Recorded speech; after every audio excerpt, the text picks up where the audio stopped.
These were a few scenes from the science fiction horror movie Alien, produced by 20th Century Fox and filmed at the Shepperton Studios in England. Our documentary is going to show you some of my work behind the scenes. I was responsible for all the fantasy scenery in the movie and had to design the unknown planet, the wreck of the alien spaceship and its interior, and also the so-called egg silo and the different types of alien monsters. I made the first sketches and designs for the movie in my studio in Zurich after the first discussions of the project with the director, Ridley Scott. I flew to England several times where my paintings were appraised and we discussed possible alterations. These are a few variations of the alien figure I had in mind. They all emerged out of my personal visual world, which I call biomechanical.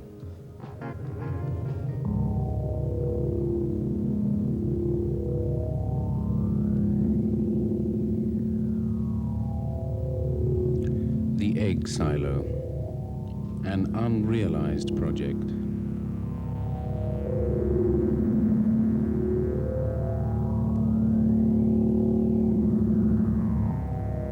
The landscape of the unknown planet.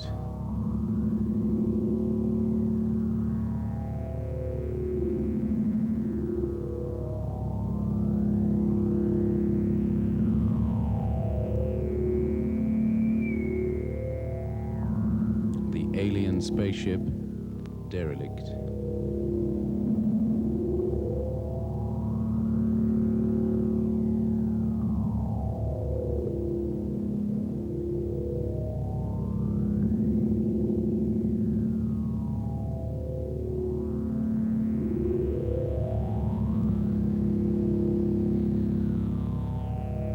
Details and structure of the derelict.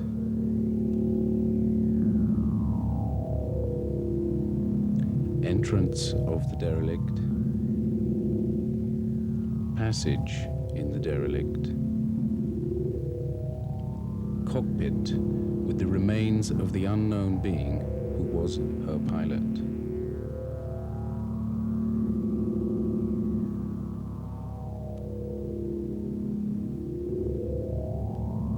The pilot's seat and the pilot in detail.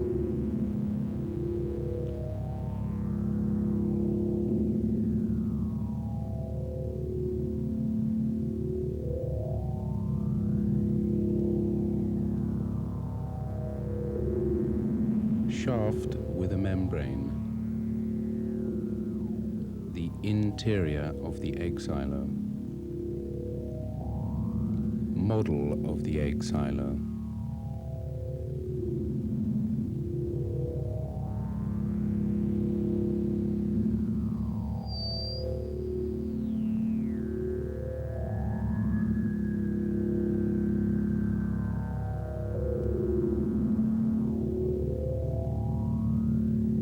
At Bray Studios, a group of specialists are making the models we needed for the special effects scenes.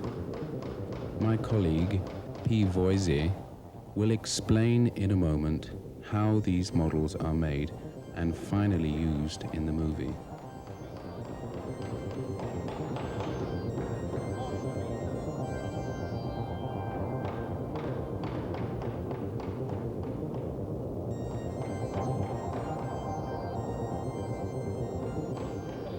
The advantage of using plasticine is we can bed pieces of plastic pipe into the plasticine and it holds quite well. Areas like this, we use pieces of plastic tube, cut it, fit it in, fix it with polyamine with nails or pins, and then dress up to it with plasticine. This is being painted at the moment somewhere, so it'll be finished off later. the more areas in here. We can cut into the polystyrene, we can cut through. This part of the alien spacecraft is an area that was made full size on a large stage at Shepperton Studios. The total height is about 12, 13 meters high from here to here. You get some idea of the scale. That little figure there is approximately the right scale. The landscape was built at Shepperton Studios. Some of it, anyway, it comes back as far as here. A lot more will be built on the stage here in model form, which will cover a large area.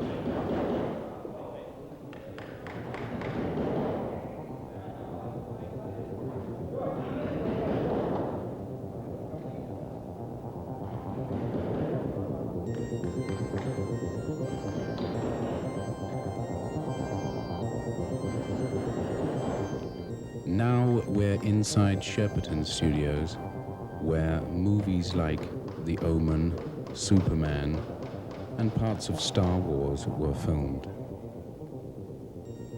Science fiction scenery is usually set up in huge studios called stages. Here, the models are built in their original size for the shooting of the scenes, corresponding exactly to the previous design. The basic construction of the scenery begins with steel tubes and wood. Then the supports are covered with wire netting, and finally with sacking soaked in plaster. To work out the final structure, we spread a mixture of dyed plaster and a gritty substance over the finished shapes with a mason's trowel. The more complex shapes are cut out of foam rubber and glued on. The general feeling here is really good, and it's agreeable to work with these people.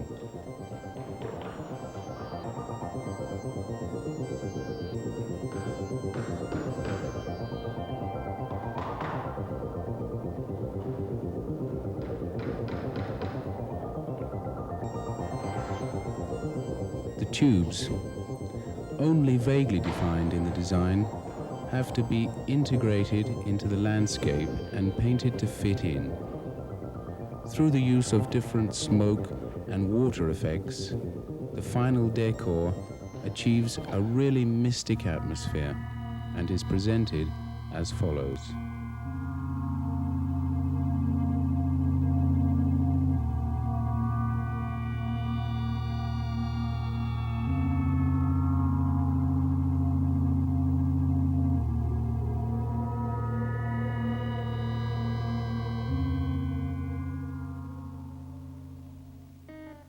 The pilot in the cockpit. Using my design, P. Voisey and I sculpt the pilot in his seat out of clay. Every detail is important because it has to show up well in the final mold.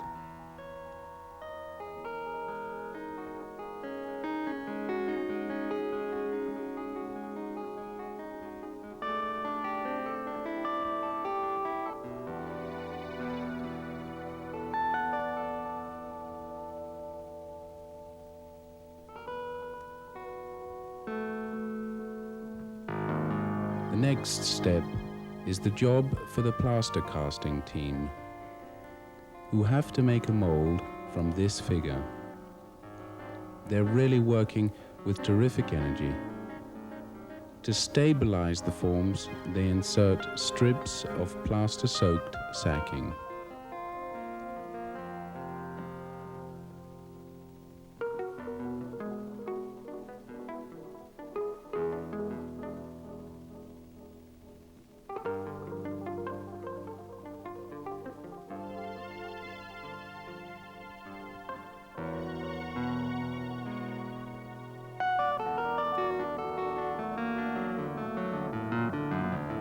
The hardened molds have to be carefully removed and all clay residue cleaned off to guarantee a perfect resin casting.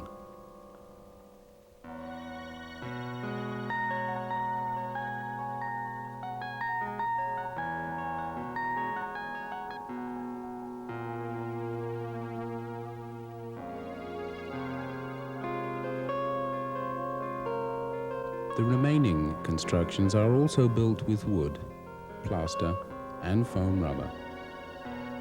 This man is carving out these technical-looking trimmings with a lot of patience and skill. To create a homogeneous effect of the sculpture, I'm painting parts of it with a transparent sepia color. We have to use a crane attached to the ceiling to place the pilot, which was built separately, into the right position. The work has now progressed so far that it needs only a few cosmetic touch-ups to be ready for shooting time tomorrow.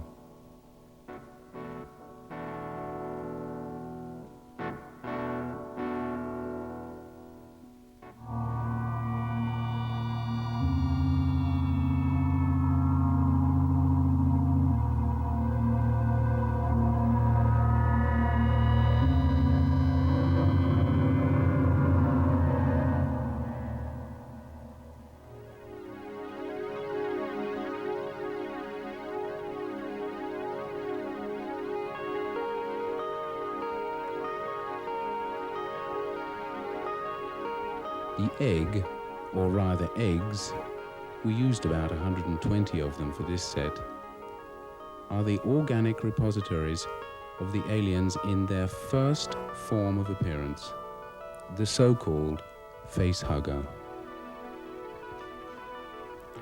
In the workshop, probably I had just started during a proverbial tea break.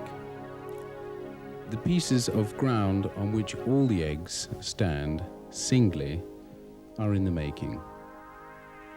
The professionals are watching my work with interest.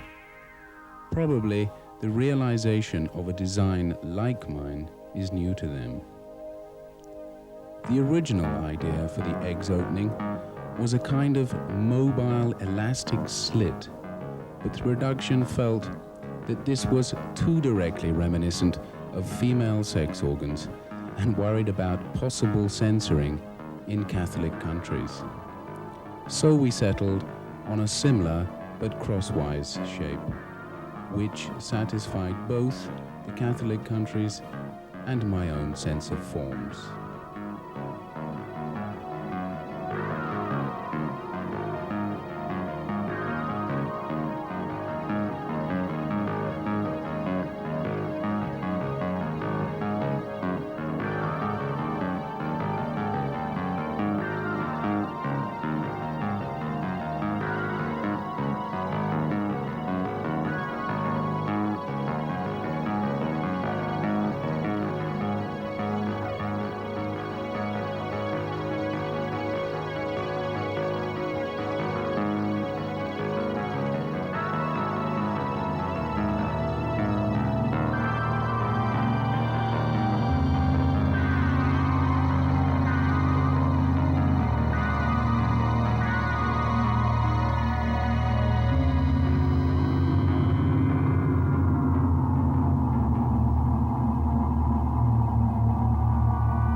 The facehugger.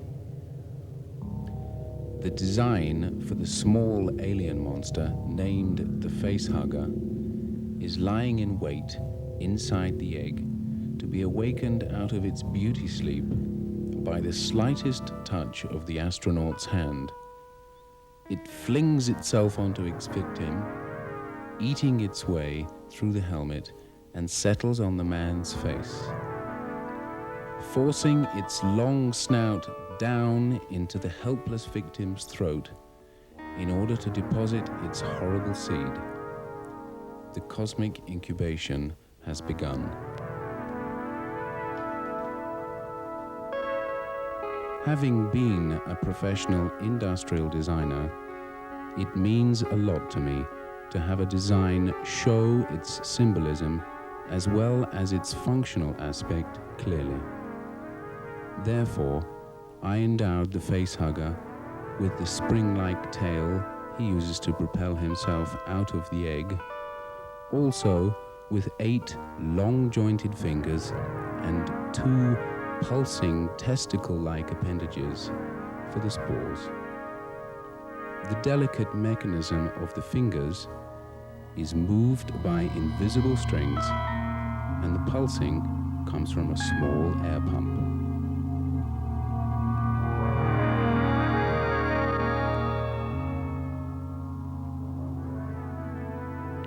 Interview with director Ridley Scott. When was the first time you saw Giger's work? Well, I'd never come across Giger's work at all. I'd been vaguely aware, once I'd seen it, of some artwork I'd seen earlier for a record sleeve, I think. Brain salad surgery, right? And it wasn't until I got to Los Angeles, and I then knew I was going to be involved in the film.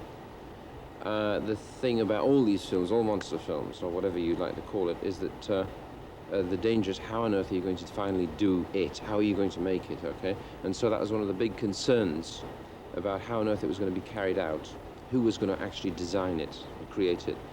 And I was shown the book, Necronomicon, okay, in Los Angeles, in fact by O'Bannon, who brought it in, and I nearly fell off the desk, said, that's it, and why look farther? And so that's how I saw it. It was as simple as that. I've never been so certain about anything in my life. And what impressed you most about his work? Again, it's one of those things where I think there are a lot of, say, artists in this area and of surrealism or whatever you like to call it. And I think Giger has an extra quality of, I think one of the most frightening things of all is a quality of reality combined with a sort of his own form of fantasy. And I think that's what makes it stronger, is the reality, not the fantasy. Yeah? And was it easy to work with him? Very, very. And in fact, I'm hoping that maybe we'll do another film very soon. And has the alien turned out as you imagined? Yeah, I mean, you always aim for the alien or the film. The alien. The monster. The monster. We shouldn't call him a monster, he's better than that. So I think that's the first answer, that he's better than a monster. He's far more primal and far more frightening and far more realistic, in a sense, than the idea of the monster. And so I think, yes, he's turned out very well. Better than I thought. Thank you.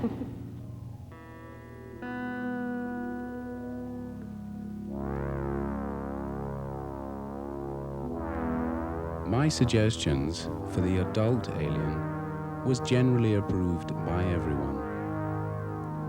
The task of designing an elegant insectoid being that has nothing in common with the usual clumsy film monsters was solved. But we came to the conclusion that a creature without eyes, driven by instinct alone, would be far more frightening.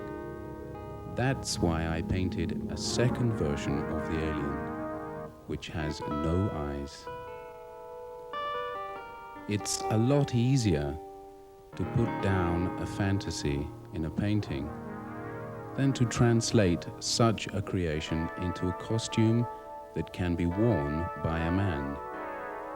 We realized this while constructing the alien's head. Now and then, our creation, it's a conglomeration of plasticine, technical parts, and a skull, is subjected to a very critical appraisal. We're constantly feeling the pressure of losing time. It has to be finished by such and such a deadline, and this often turns the problematic construction process into a nightmare. Finally, we've solved the technical problem. The rubber mold of the alien's head is lying ready for casting in the plaster shop. The mold is filled out with bits of fiberglass matting, and then daubed with polyester-soaked brushes according to form. The head, now it's finally dried, has to be peeled out very carefully to prevent the delicate elements from breaking off. 5 of these heads were made.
I got to work every day at 8:30. My studio's in B stage. 2 wooden partitions soon became an attraction for my co-workers' friends and families.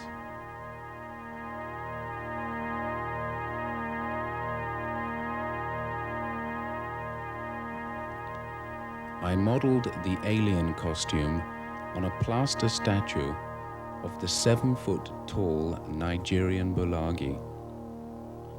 It's laborious, intricate work to fit on layer after layer of plasticine, to add in tubes, cables, vertebrae of snakes, and so on, in order to finally see the biomechanical alien from my imagination standing in front of me.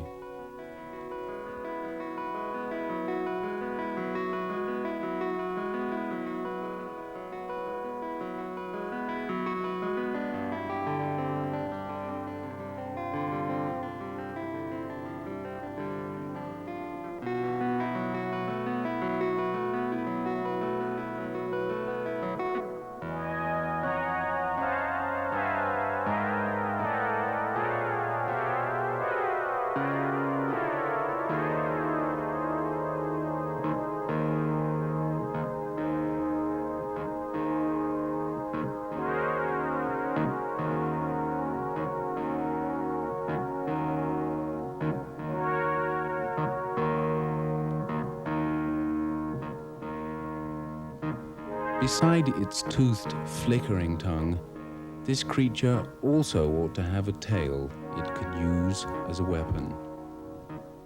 For this, I am using an animal vertebrae which appears to be flexible enough.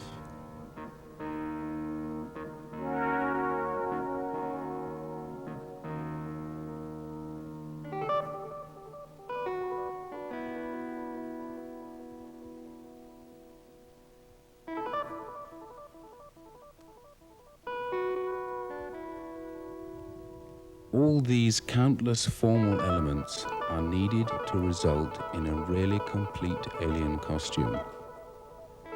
In the monster manufacturing department, my co-workers are brushing layer after layer of fluid latex rubber into these molds day after day, so that they can finally extract the fruits of their work.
are the legs of the costume.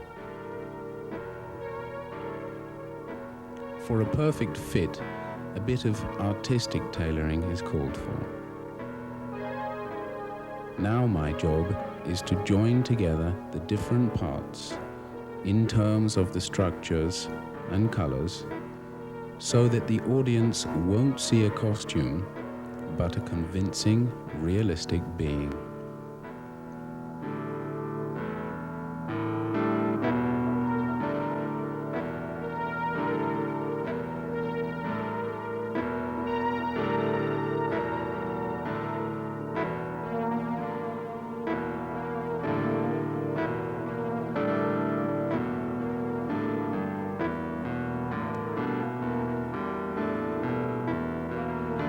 In another studio, Carlo Di Marchi is working on the facial musculature of the monster. Because the creature is able to perform real movements, these have to correspond optically to the facial muscles. For this work, we're using contraceptives.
Carlo Ramboldi with his crew.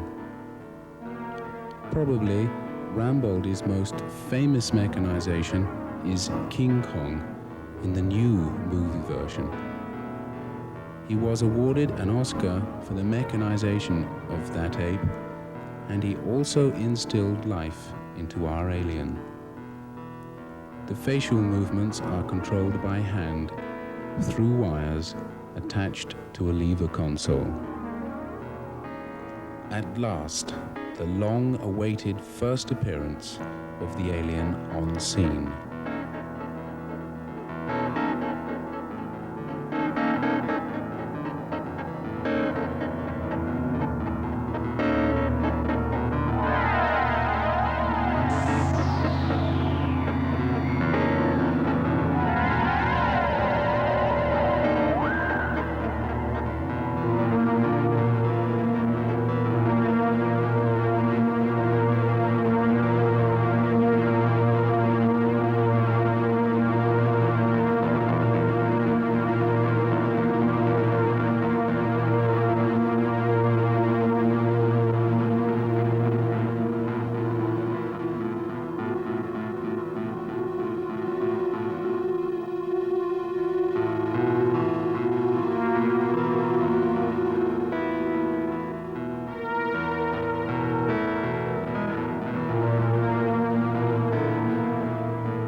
During the shooting, concentration is always very intense.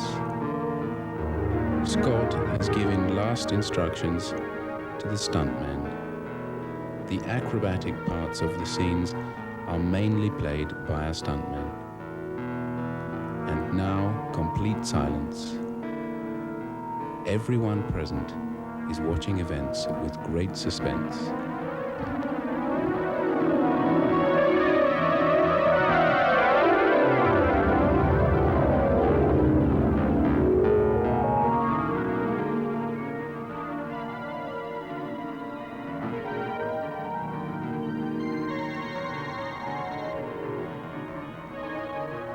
After the scene is shot and complete, everything gets torn down rather brutally and thrown away. You really have to be a seasoned professional to stand this sight without feeling some nostalgia. The next producer is already waiting at the door with his contract.